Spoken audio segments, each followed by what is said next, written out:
Have you ever been to a haunted house that just couldn't decide what it wanted to be? Yeah, me neither. Until last night, once upon a time, in a quiet little town, there was a house that was, well, a little confused. It was old, creepy, and had all the typical signs of a haunted house: creaky floors, broken windows, and a faint smell of old pizza. But there was one big problem with this house. It didn't know if it was a haunted house or a pizza parlor. Yes, you heard that. Right. A pizza parlor. It all started when three friends, Sarah, John, and Emily, decided they were going to spend the night at the haunted house on Maple Street. They'd heard rumors that it was haunted by the ghost of an ancient pizza maker who had never quite finished his last slice. Sounds silly, right? But who doesn't love a good scare and pizza? As they arrived at the house, the door creaked open by itself. They walked in cautiously, and the first thing they noticed was the smell. No, not the smell of ghosts, not the smell of dust, but the unmistakable aroma of freshly baked pizza, pepperoni, cheese, maybe even a hint of garlic bread. Definitely garlic bread. What is that smell? Sarah asked, holding her nose. I thought this place was supposed to be haunted. Maybe the ghost was a chef, Emily said, laughing. Well, I guess if you're going to haunt a house, you might as well haunt a pizzeria. John shrugged, already thinking about the free pizza he might get, but they didn't see any pizza anywhere. Just old furniture and dust. Still, the smell was so strong they could almost taste it. Suddenly, the lights flickered on and off, and then boom! A loud crash from the kitchen. The three friends screamed and rushed into the next room, only to find a pizza box. It was floating in the air, spinning like a UFO. Is that a ghost pizza?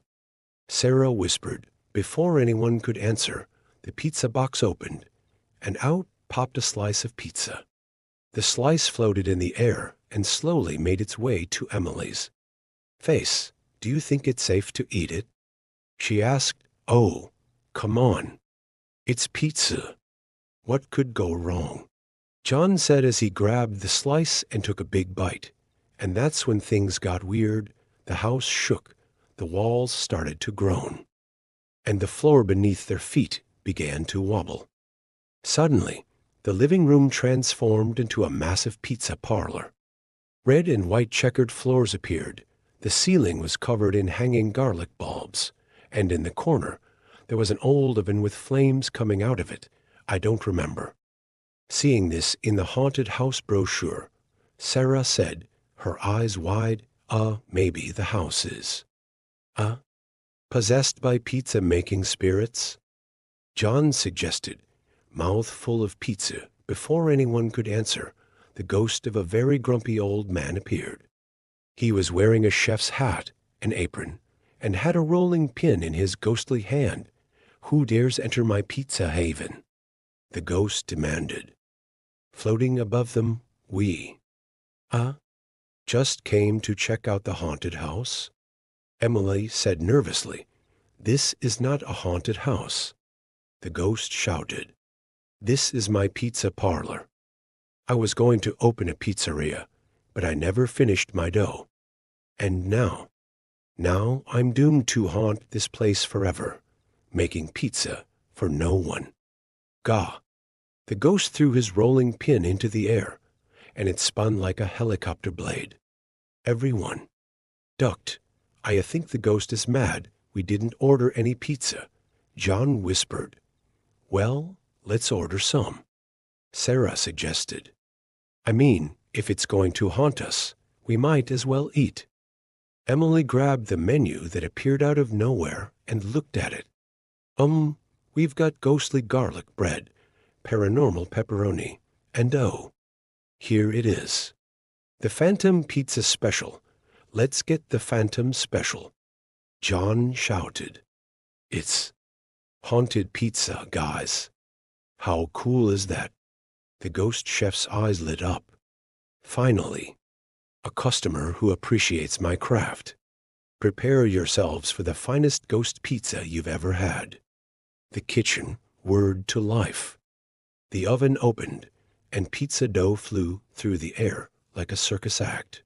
Cheese, tomato sauce, and toppings spun in circles, making a perfect pizza. It landed right in front of them with a dramatic whoosh. Here you go, kids. Enjoy the pizza. Of the afterlife, the ghost said with a wicked grin. The three friends stared at the pizza. It was glowing. Literally glowing. Do we eat it? Sarah asked, still unsure. Why not?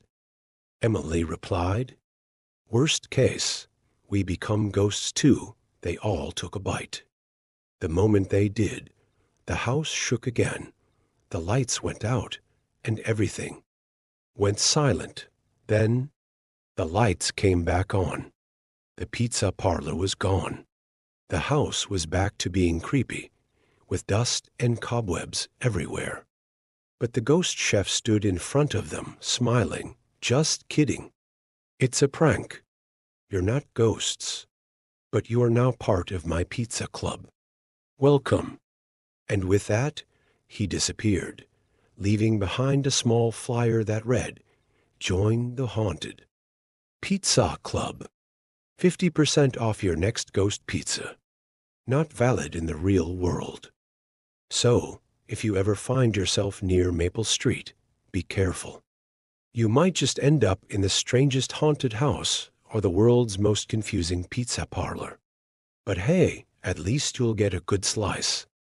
Thanks for listening to this spooky tale.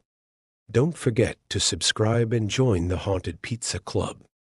Who knows, maybe your next pizza night will come with a ghostly twist.